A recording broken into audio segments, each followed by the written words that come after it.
Okay, everybody, welcome back. We're going to talk about the timeline in Vsdc today. And this area down here below the scene area, you remember the scene area, this area down here is your timeline. Except for this area over here. This is your composition area. From here where it says scene and video 1, well, this is your composition area. But some of the things in here work hand in hand with your timeline, which is actually from here to here. Okay? And the things that work in common with it are these eyeballs right here. And of course the names of the layers. And of course, the scene tab and the video tabs right there. Oh, it says video, and it's not actually what that is. This is your object tab. But anyway, let's see, where should we start? Let's start with the this right here. This here defines the area of your timeline that you can see. Alright, this right here, this here little block right here on the top, it actually shows you, well, this block and that block actually shows you your timeline area, which I guess the best way for me to show you is to show you. Okay, so you see that this to this right now is your timeline or your work area. Okay, if I click the minus sign, what's actually going to happen is your timeline is going to stretch out visually. It doesn't actually stretch the project out. It just stretches out visually. So let me do that. You see how that is going out, and you notice that this block is coming down. This block right here I'm talking about is coming down, and it's showing you, what it's actually showing you is that you have it stretched out as far as you can stretch it out. And if I click the minus, it'll bring it back. You see it's moving over. It's actually moving over until it gets back out there to 100%. Now I'm going to bring that back over here again, which you can just drag it over instead of doing that. You can just drag it over. Now, so you know what the plus and minus buttons do. The 100% sets it back to 100%, which there you go. So now you can visually see the whole thing. So if you have it stretched all the way out like we had it before, oops, wrong thing. This right here. If I have it stretched out like that, like I had it then, and then I want to bring everything back into view, because you notice you can't see anything there. I'm going to bring it back into view, click the 100%, and it'll bring all of it back so you can see it. Alright. This right here, set timeline by work area. So before we forward that, let's show you what a work area is. Say, for instance, if I'm working on the video,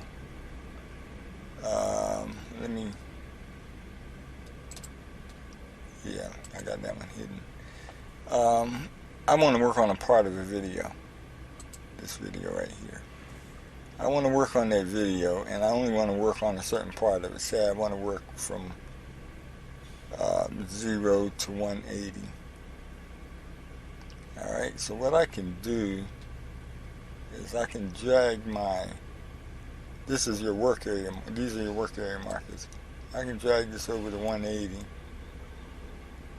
or, you know, thereabouts. And by the way, I can actually do that exact, and I'll show you that a little bit later. I can drag that over there, and I can come back over here, and I can set my timeline to match just that. So if I click that, now that's just that work area. You see 174 is there, 180 is right there. So now when I'm working, I'm only working in that area. Now mind you, I can go and work outside of that area, but with this being right here, it kind of keeps me working within that area. Okay, so now also when we come over here, we can adjust our timeline. This goes back to the timeline, not the work area, by sliding that adjust the size of our timeline. It's not affecting our work area, it's just affecting the timeline. Okay, so that's just a visual, again, a visual thing. Okay, so that's how we set up a timeline. And of course, this button right here is the thing to add and remove buttons to the toolbar, which I'm sure you remember from before, but this is just for this particular toolbar down here. Okay. Now, over here, where you see this green eyeball, so you don't confuse it with the white eyeball over here. This green eyeball is for, well, first of all, let me say this. These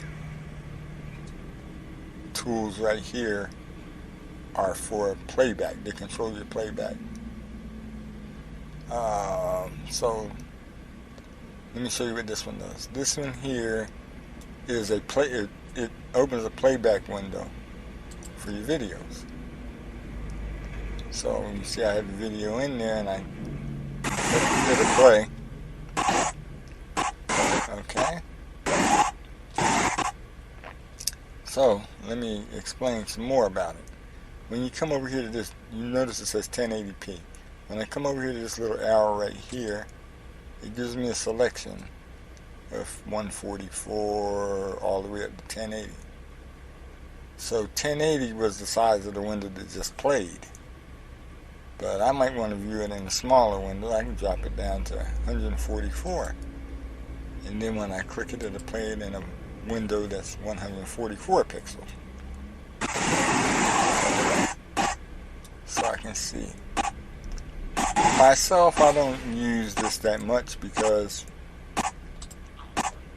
usually if I want to see it, I just play it, and it'll play in this window up here. And just by clicking that red button, and then I can play it. So let me move my cursor back. Okay, so that's what that does. You can choose whatever size window you choose to watch it in. Now, right here, play work area only. Again, like I said, I had this work area played. If I don't have this play work area only checked, it'll play the whole thing. But if I click it, all of the play is the area between here and there. And if I'm correct, it'll stop after it plays that. So let's see. Matter of fact, let me adjust my work area, make it smaller. So it'll only play the area between here and there. And let's see.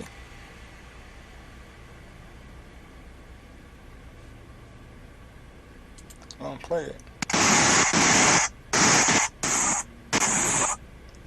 And it stopped right there. Let me uncheck that and go back to the beginning. Now, if I hit return cursor to beginning, what's going to happen now is if I hit play, it'll play all the way through the video and the cursor will go back to the beginning and stop. I want it to play the work area only and go back to the beginning. So I click work area only, return cursor to the beginning, and I hit play.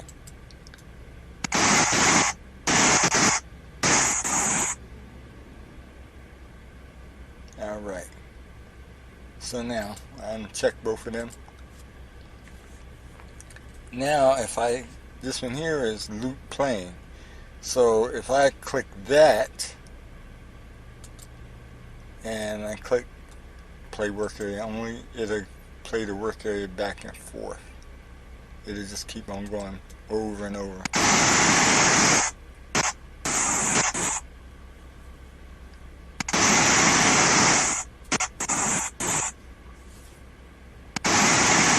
Alright, so you see how that works? Good deal. Now, when I first did this, it was kind of tricky, but what you got to realize is, like I said before in the other video, you got to tell the computer exactly what you want it to do. If you tell it to play the work area only and you don't have anything else checked, it's just going to play that one time. But if you have return cursor to beginning, it'll play it and the cursor will go back to the beginning. If you have play work area only and you have loop play, it'll just play that over and over again. If you don't have play work area only checked or clicked or however you want to say it, then it's going to play the whole thing over no matter where your markers are here. It'll play the whole thing over and over again. So, you know, make sure you tell the program what you want it to do. Right here we have our basically a volume control. This one here will mute your sound. If I click that and I play it, it'll play without any sound. Pretty straightforward. Turn that back on. This is your volume control, your volume sliders. So if I play it, I can turn my volume down by sliding it. I can turn it back up. I can hit the minus buttons to do it, to turn it down, or I can hit the plus buttons to turn it up.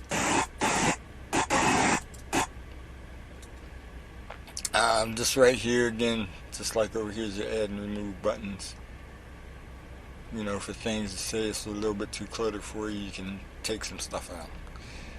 This is for your timeline. You can show your timeline like I have it right now. I have it in frames.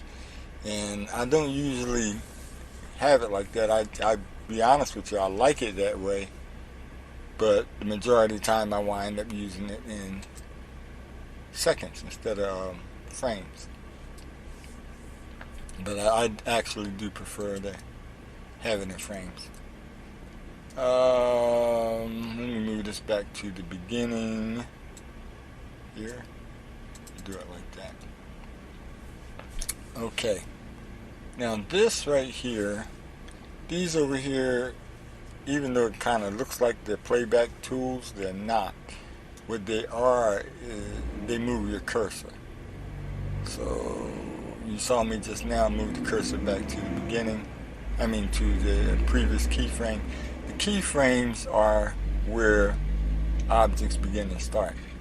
So this right here, the first thing right here, the beginning of video 2 and the beginning of video 1. Let me move this over. This is the first keyframe. This right here would be a second keyframe. This would be a third keyframe, and this would be a fourth.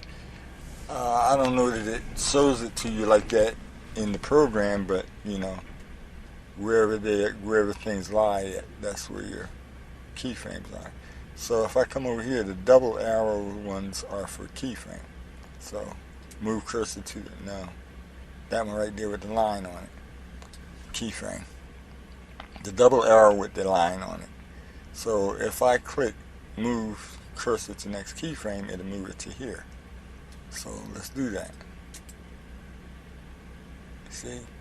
And if I say move it, this one here, move the previous keyframe, it'll go back to there.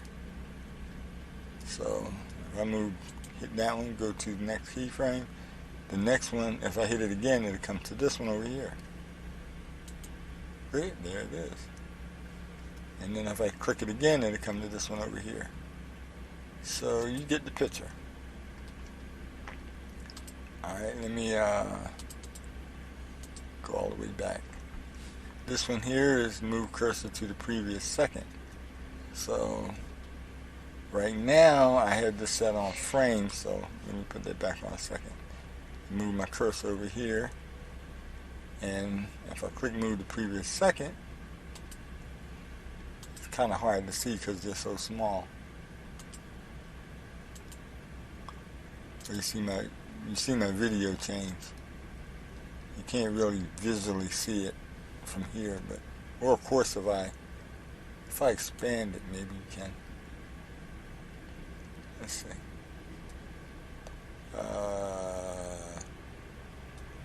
Wait for my thing to stop doing it. What it's doing. Okay. Now let's see. If I hit move the previous second, can we see it? Yeah, we saw it jump there. Move to next second. And there, you see it moves. Let me bring this back down some to make that a little bit more rude, a little bit more so you can see it better. Yeah, see, you're able to see it move to the previous second. Alright. This one here move cursor to the previous frame, so you see how it's moving to the next frame. This one here says set the cursor position. So if you click that, what's going to happen is a box is going to come up in it that you put in where you want your cursor to move to. And you can set this by, I believe this is by frames. I don't know if it's by seconds or frames. Seconds or frames, obviously. So since we have it on seconds, let's move it to 7.200. So, well, not 7.200, but 7.6 seconds. And you notice that as soon as I typed that in there, it went there. So this happens instantaneously. If I click this, and then I put it, you notice how I moved even when I typed it in? If you put 10 in there, it'll move it to 10. So there really ain't no need for the OK. But, you know, it moved it to the spot as soon as you type it in. Okay, and of course, you know, move cursor to the next frame. Okay, let me zoom this back down again to 100%. And to next second, which I explained that in the other, and to next keyframe, that'll move it over there. Okay, so we got that stuff down. I think you can understand that. Now these here, in this next section, set the work area by size to fit the selected object. So, say that I selected this object right here, which is layer 9, vid 1, vid 2. Let me move my cursor back to the beginning. Right now my work area is set to here, from right here to right there. But I wanted the size of video 2. So I can click that, and it'll make the work area the size of that object. Click. So you see my markers, that one and that one. It moved over to there, so that's my work area now. Now, if I wanted to be the size of this video, I select it, and my work area. You notice my work area changed from there to there. And then if I wanted to, I could set my timeline to match that. It matches from that video to that video. Okay. Let's return it back to 100%. Close my work area back up.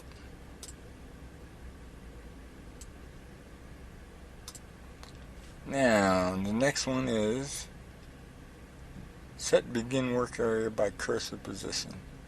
So if I click that now, it's not going to go anywhere because my cursor is over here at the beginning. So let me click that so you can see what I'm saying. Click, see it didn't go nowhere. But now say that my cursor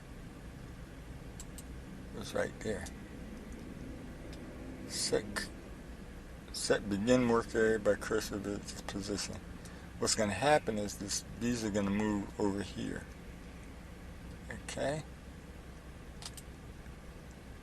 Now, you notice that the two blocks are together, so I really don't have a work area. But I can either drag this out like that to wherever I want it. Say I want it right there. Or, let me move it back over here. Or, I could come over here to set end work area by cursor position. So I can drag my cursor, bring my cursor over here, and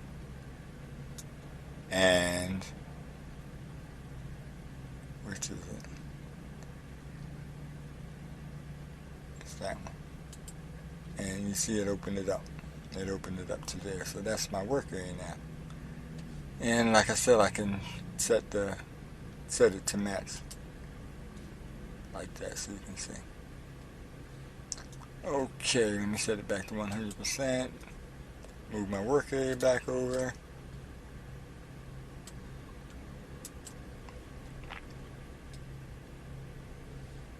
Okay.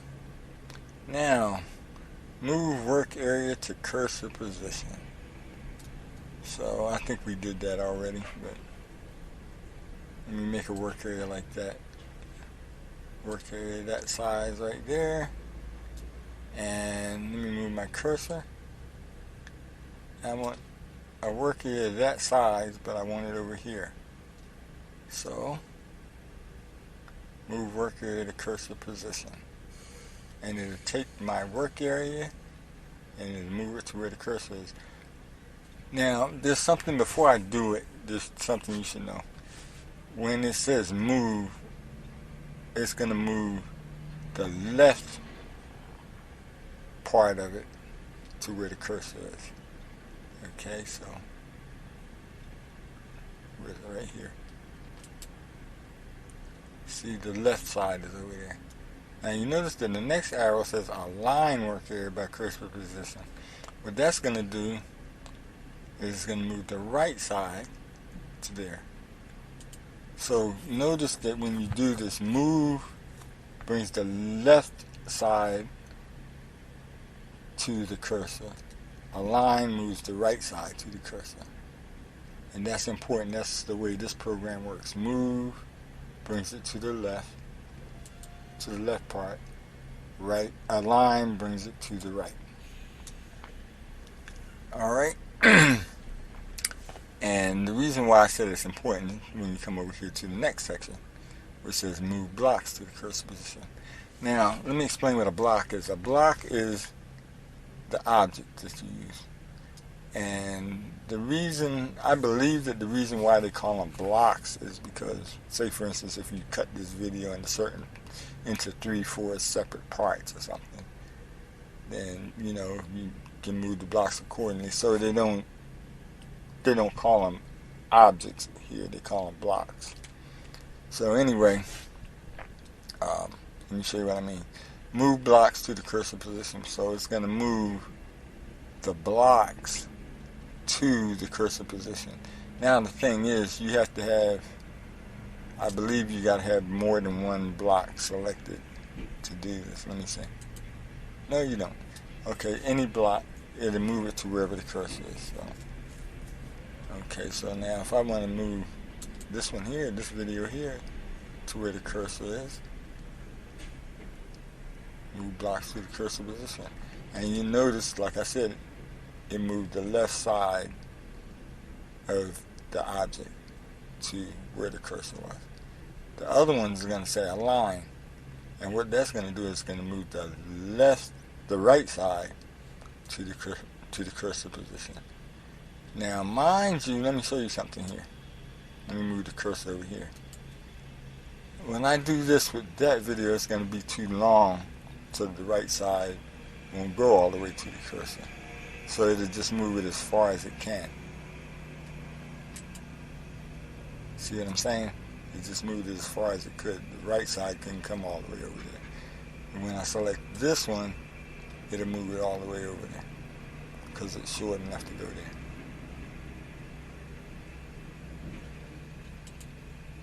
Oh, no, it wasn't long enough.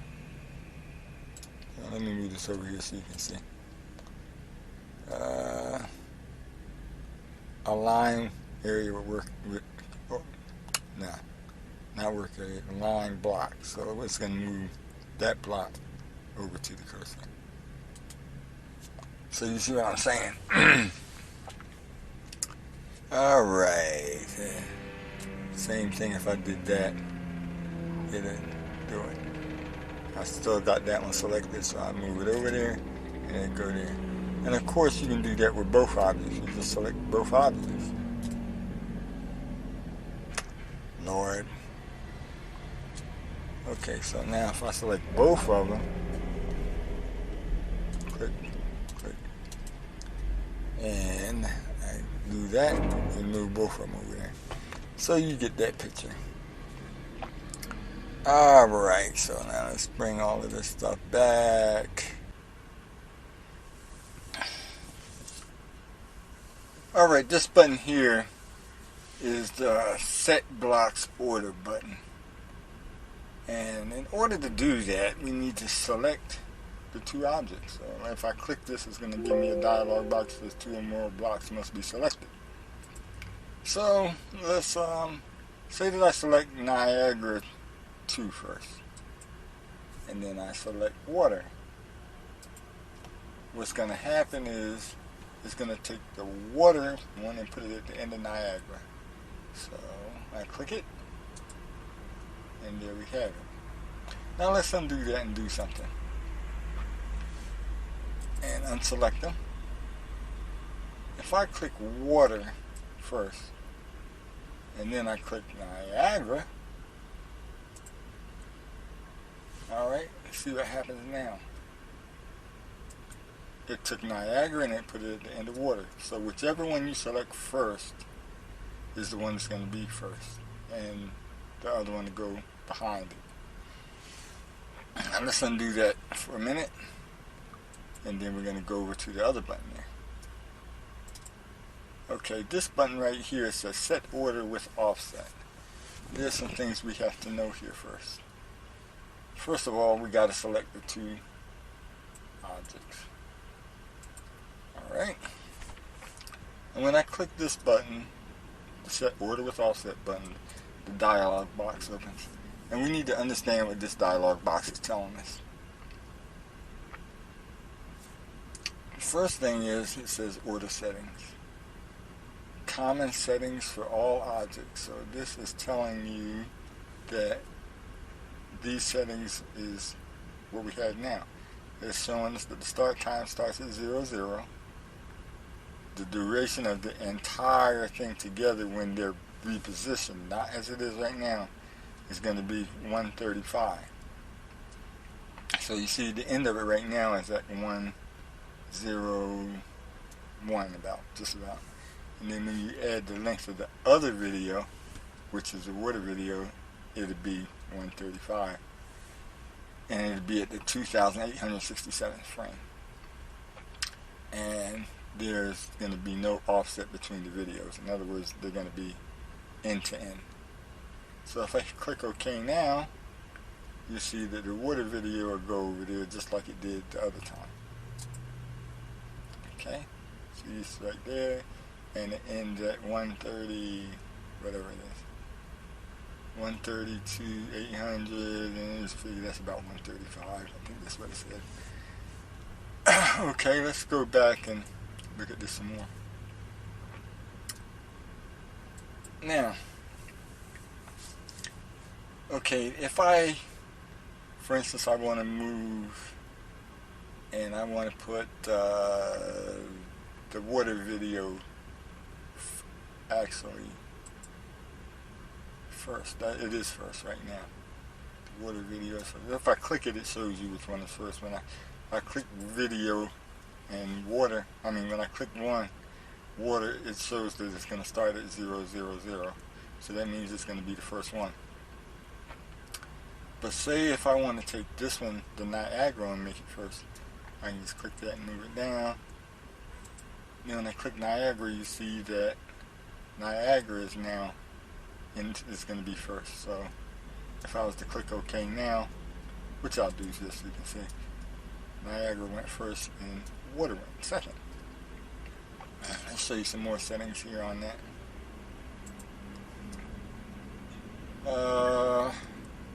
Open my box back up. So Niagara is first. Niagara is first. So, okay, this shows you the frame where it's going to start at. And this shows you the entire duration of the thing. And it shows how much of an offset is going to be between the videos when they play. Right now there is no offset. Okay, so in other words it's going to be end to end. But say if I want a gap between the two of them, say 3 seconds, then I can come here and I can put, click there and I can put 3. And it'll do that. Or I could have just did it with the arrows over here. You know, I could have ran it up to 3 like that. So now that I got that set, you'll see that this will move over here and it'll be a gap between the two videos. Alright, there we go, see? There's our gap. Now, one other thing, we can have a gap at the beginning up here also. So let's go back and look at that. Let me come up here, and where we got start time, let's put a 5-second gap there. We'll put 5. That's 5 minutes, I believe. I believe this is 5 seconds over here. And we do that, and bam, there we go. We got the gap. So you can put all of that in at the same time. Otherwise, you best put it in at the same time, because as you see right there, you see what it did. So let's move everything back actually, and then do that the right way. We're gonna put a 5-second gap between. Let's put Niagara first. All right, Niagara first. And it's starting at 0, but we want to start it at 5.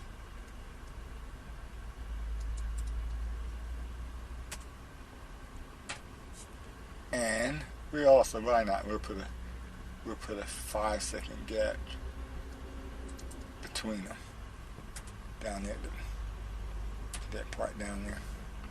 So Niagara's going to start 5 seconds in, and water's going to start 5 seconds after Niagara.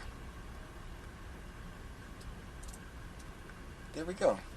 So that was very simple, wasn't it? Actually, it was very complicated for me. When I first did it, I confused myself fooling with it, and I took the time to figure it out. So I hope y'all understood what I did there. Like I said, it can be kind of confusing. Ain't no question about it. So, but I hope it helped you out. I hope you are learning from this here, because as I said, it really helps when you know what you're doing when you're working with a program. Alright, y'all. Everybody, y'all have a good one, and we'll see you next time around. Bye-bye.